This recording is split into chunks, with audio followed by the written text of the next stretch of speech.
శేషాచలపతికి పేరూరమ్మ అంటే ఒకల మాత, పేరూరులో ఉంది కాబట్టి ఒకల మాత. ఆమె 7 సంతానమని పెద్దహోబులన్న, చిన్నహోబులన్న, పెంచల నరసింహ, కదిలి నరసింహ, ఇట్లా అందరూ పేర్లు చెప్పుకుంటూ గోవిందరాజ స్వామి అందరికన్నా చిన్నవాడు వెంకటేశ్వర స్వామి అంటే 7వ వాడు వెంకటేశ్వర స్వామి. అందరికి మంచి ప్రదేశాలు దొరికితే గంగమ్మకు వెంకటేశ్వర స్వామికి దొరకలేదు.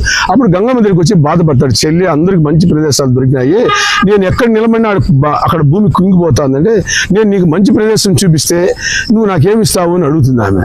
నీకు ప్రతి సంవత్సరం జాతర జరిపిస్తాను నేనే దగ్గరుండి అని చెప్తాడు. అప్పుడు ఆమె కొండ మీద తీసుకుపోయి నారాయణగిరి పర్వతం మీద నిలబెడితే పర్వతం కుంగిపోదు, అట్టేగా ఉంటుంది. అక్కడే ఆ నివాసం, పర్వతం కిందనే నివాసం ఏర్పరచుకున్నాడు, ఇప్పుడు గుడి. తర్వాత అందుకని ఆయన ప్రతి సంవత్సరం కూడా కొండ మీద నుంచి గంగమ్మకు సారె, గంప, తర్వాత పట్టు చీరలు ఇవన్నీ కూడా అక్కడి నుంచి గోవిందరాజ స్వామి గుడికి వస్తాయి. సో గోవిందరాజ స్వామి గుడి నుంచి ఈ గంగమ్మ వేషాలు ఆనువంశికంగా వేసే కైకాల రెడ్లు తీసుకొని గంగమ్మ ఉత్సవంలో వాటిని వాడుతారు. ఇది ఆయనకి వెంకటేశ్వర స్వామికి అంటే వెంకటేశ్వర స్వామికి గంగమ్మకు ఉండే అన్నా చెల్లెల అనుబంధం. కాబట్టి ఇక్కడ స్థానిక ప్రజలంతా కూడా గంగమ్మ సాక్షాత్ వెంకటేశ్వర స్వామి చెల్లెలుగానే భావిస్తుంటారు ఇప్పటికి కూడా.